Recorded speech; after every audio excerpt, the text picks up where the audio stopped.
Okay, thank you. Good afternoon. This is the final session of the ICA 2023. So glad you're here and still with us today.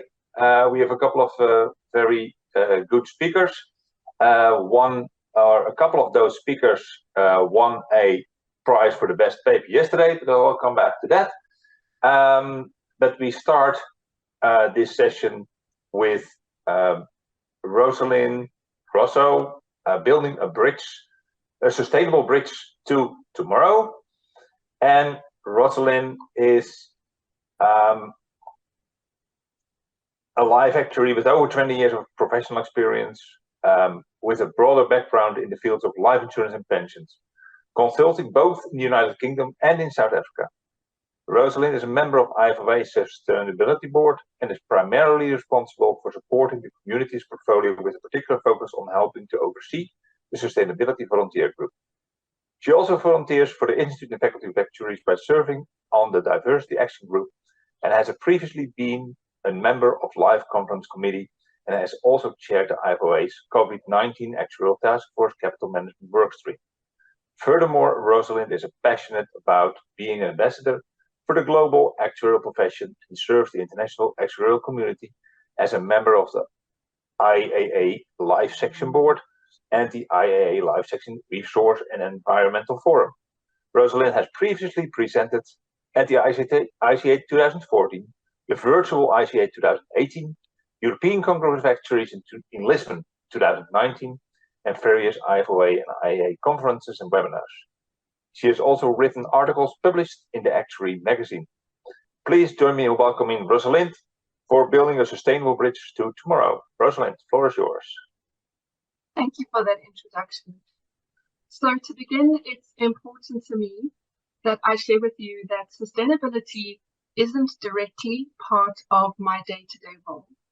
So by no means do I consider to be myself an expert in this area, but I applied to be part of the IFoA Sustainability Board with the intention of helping to drive a difference in the space and inspiring others to do so.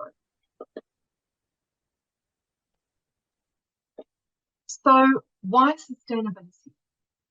Well, more traditional actuarial fields consider areas such as life, pensions, general insurance, and investments. And you could say that sustainability covers a much broader scope. As actuaries, we generally manage long-term risk and uncertainty. And sustainability is a significant risk. Expanding this to then consider the long-term impacts insurers have on a functioning planet and society, and that all economic activity is financed by someone and also insured by someone. Actuaries have a key role to play when it comes to sustainability. In particular, we tend to think differently to other players in this area. As an example, and to quote Sir David King, the actuarial approach to risk analysis is different from that followed by most in the scientific community. Scientists are geared towards making predictions that are as accurate as possible. In contrast, actuaries are often concerned with predicting low probability, high impact events. So, for example, scientists might say, let's not say there is an iceberg until we are fully confident one is present. Whereas risk managers and actuaries would tend to say there could be an iceberg, so we should typically steer well clear of it. So there is an enormous need and value for an actuarial risk management mindset in a sustainability space.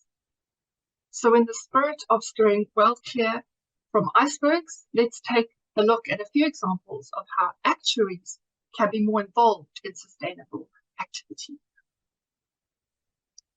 So the IFoA is regularly cited as the world-leading professional body in the area of sustainability, and I thought it would be valuable to provide you with a high-level structure view of the Sustainability Board, our focus, and the areas we cover.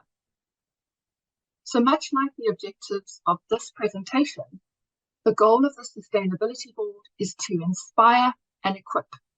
The Sustainability Board seeks to create meaningful engagement by all actuaries, their clients, and wider stakeholders in understanding and then in addressing the uncertainties for economic and financial systems and wider society arising from climate change and other sustainability issues.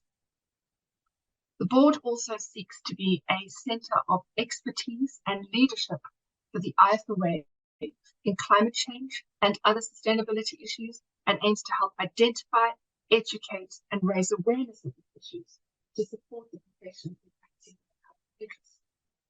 Essentially, it's to get actuaries and others to question and reflect on what their role is in meeting the wider challenge of sustainability, and then effectively to equip individuals with skills that they need in order to do so, and at the same time supporting those that might then like to move into the more non-traditional roles into a more sustainability specific role in space.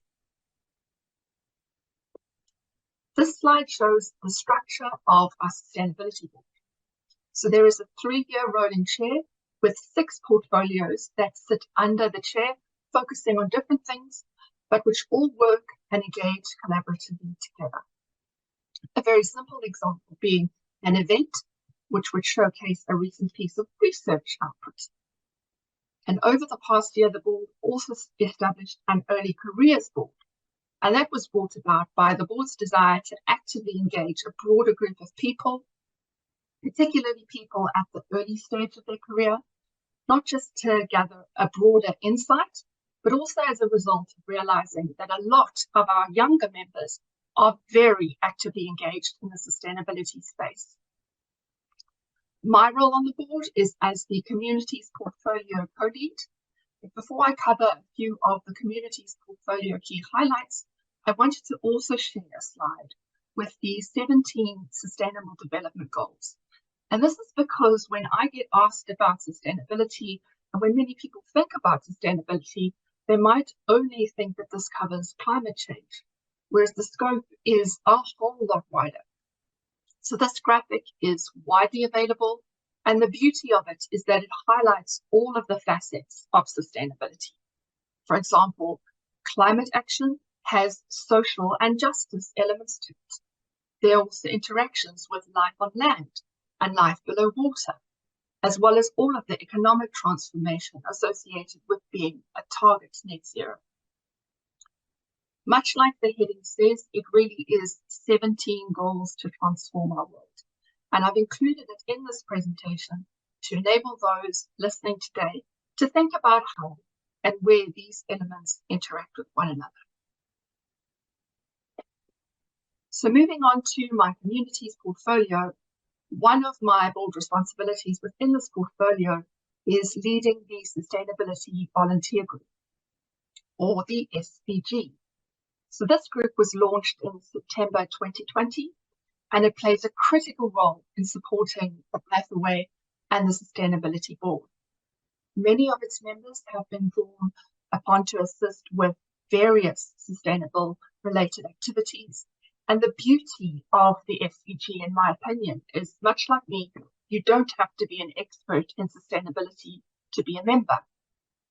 Support is welcome from those who are more experienced in various areas specific to sustainability, as well as those who are less experienced and show more enthusiasm when it comes to sustainability.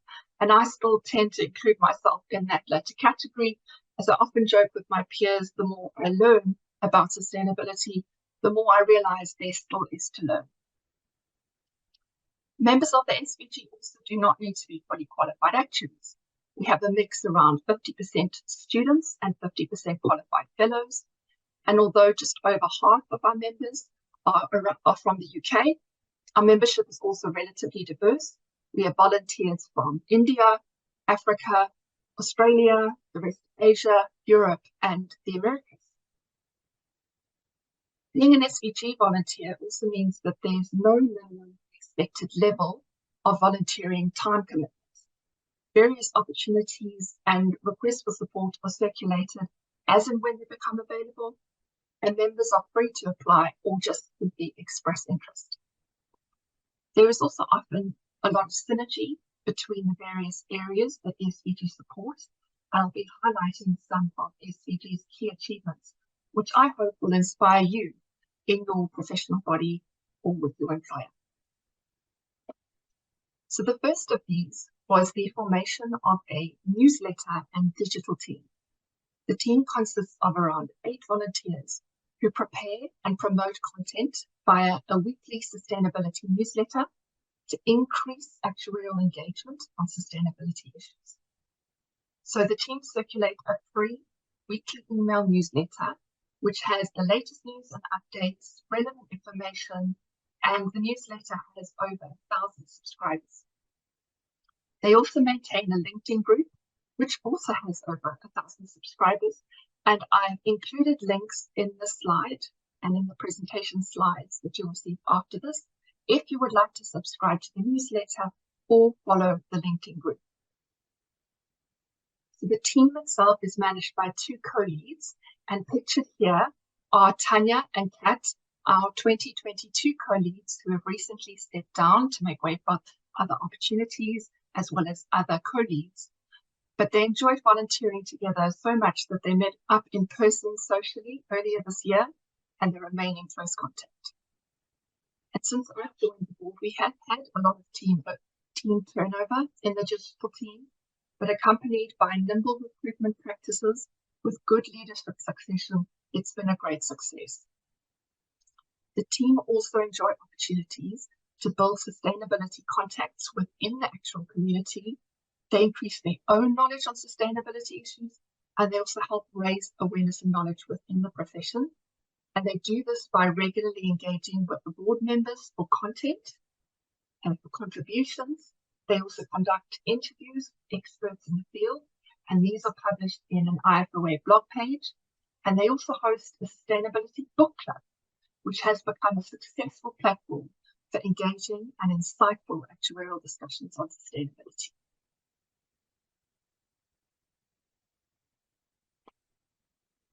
Secondly, the IFoA has recently launched its own digital communities website.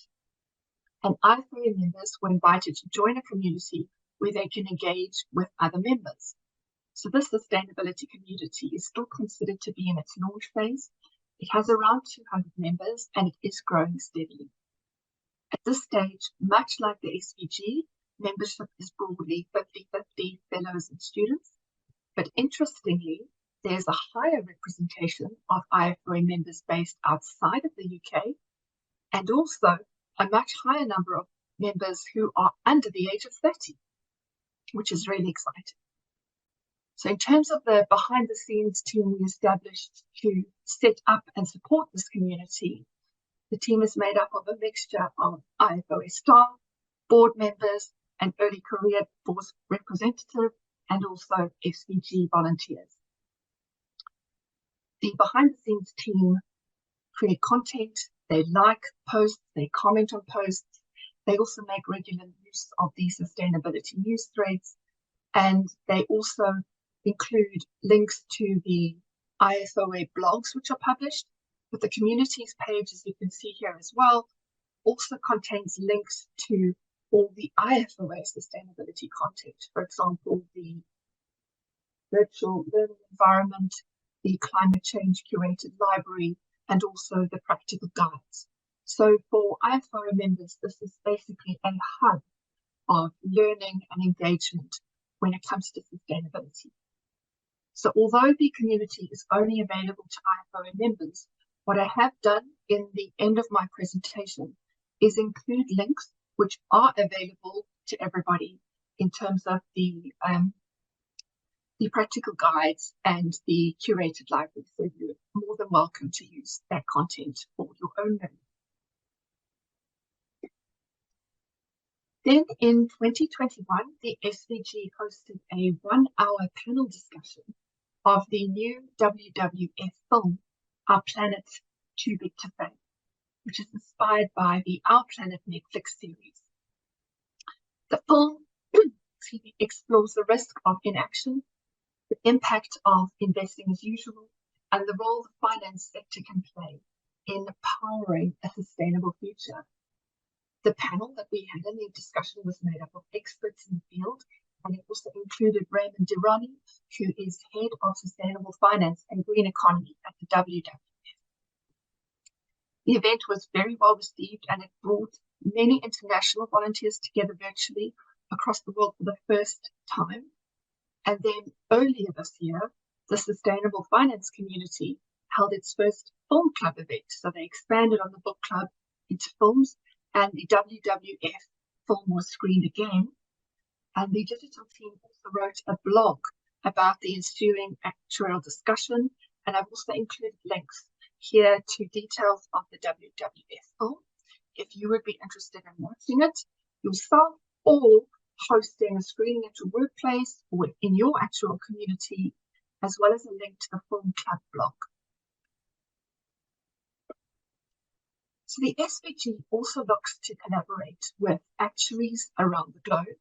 And to date, we've linked up with a brilliant group you can find on LinkedIn called Actuaries Going Green, founded by Siwan, who is the chairperson for the Actuarial Society of Malaysia's Climate Risk Working Group.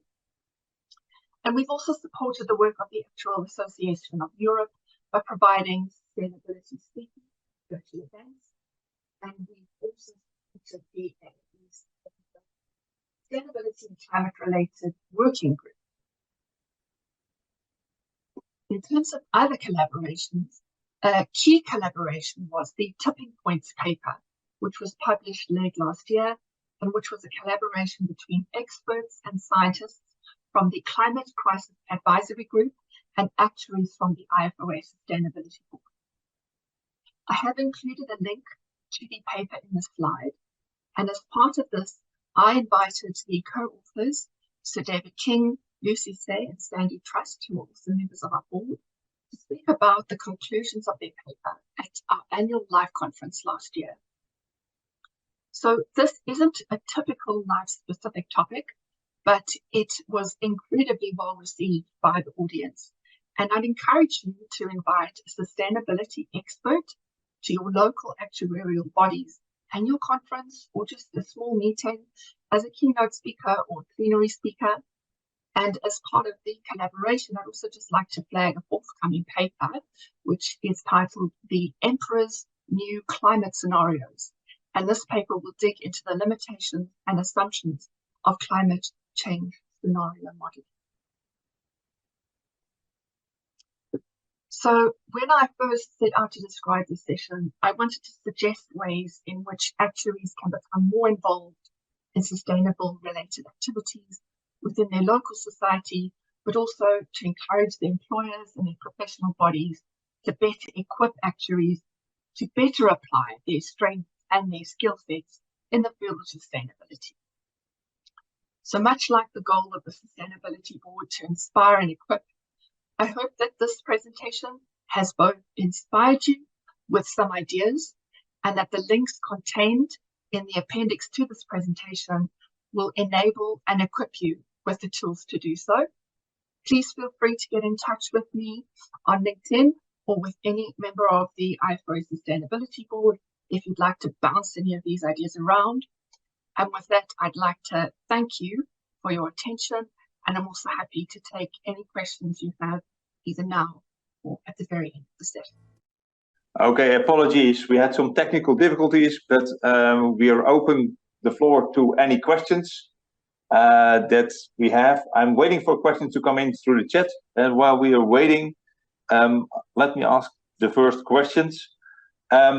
Rosalind, you said actuaries were working in the sustainability work group. Are there any other professionals involved in that volunteer group? So which group are you referring to? The actuary volunteer group, the sustainability volunteer group you were talking about from the IFoA. Yes, so there's a few non-actuaries in that group. There are also a few non-IFoA members. So for example, some people have heard about the volunteer group from their colleagues, and they might not be actuaries, but they want to get involved in sustainability. And so the IFoA does accept applications from non-actuaries as well as non-IFoA members. But you will just need to provide some detail as to why you'd like to be included in the volunteer group. But yes, we do have members who are both non-IFoA volunteers and non-actuaries, yes. Okay, thank you. Another item that struck me was a little mention of the Sustainability Book Club. Can you please elaborate a little bit on that? So, for example, if there's a particular book that has been published that considers a climate change or sustainability topic, we will advertise that both in our newsletter and on a LinkedIn group. And once we have enough expression of interest, each of the members who have expressed their interest will either purchase the book independently or get it from a library. They'll read it, and then they'll get together virtually as a group to discuss their thoughts and views about the book. And then one member of the digital community will tend to write a blog about the ensuing discussion, which is then subsequently posted on the IFoA blog page. So it's kind of like your typical book club, maybe with a little less wine, but particularly around actuarial and sustainability books. Yes, that sounds wonderful. Actually, at ASTIN, the non-life part of the IAA, we do have a reading club as well. So not around sustainability, but more technical issues. But I can see that the book club may help to elevate interests among other people who then just only have to read a couple of blogs and say, hey, if it's interesting, continue reading the book themselves, or maybe involved in the next book club discussion.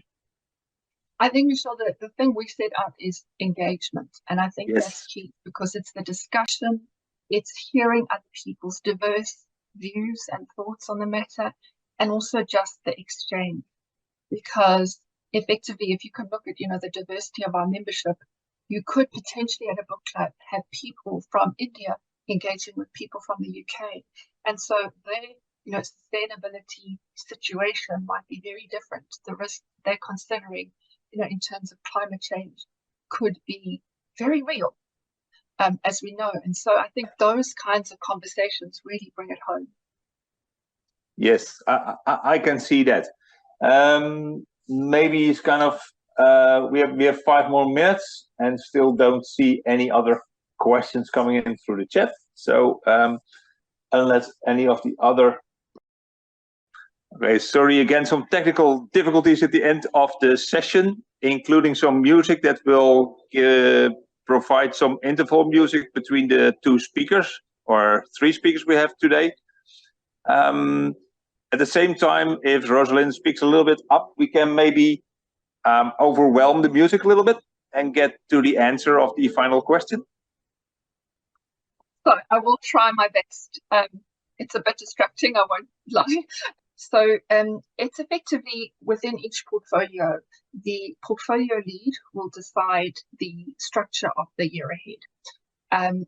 I do believe that there were various podcasts, papers produced on each of the Sustainable Development Goals. But in particular, I think it's just where research needs to go and where there's the biggest demand, as long as they align with them. I think given there's 17, it's incredibly vast. You can't really pick and choose. But I think that's why I emphasize the linkages between them. So even if you were to pick one, there will be relationships between whatever goal you pick and the others. And so it's just something to consider. I hope that was the question. Great. I think we can talk about this for hours, but I am aware of time, and the next speaker will come up in 2 minutes. So Rosalind, I want to invite the public to give you a round of applause. And for sure, if people like to know more about it, you have provided the links, you have provided some more information. So I hope that will engage some of the attendees we have had today for your talks. Thank you very much. Thank you so much. So we'll have now a little music between the 2 speakers to line up for the next speaker. So see you in a bit.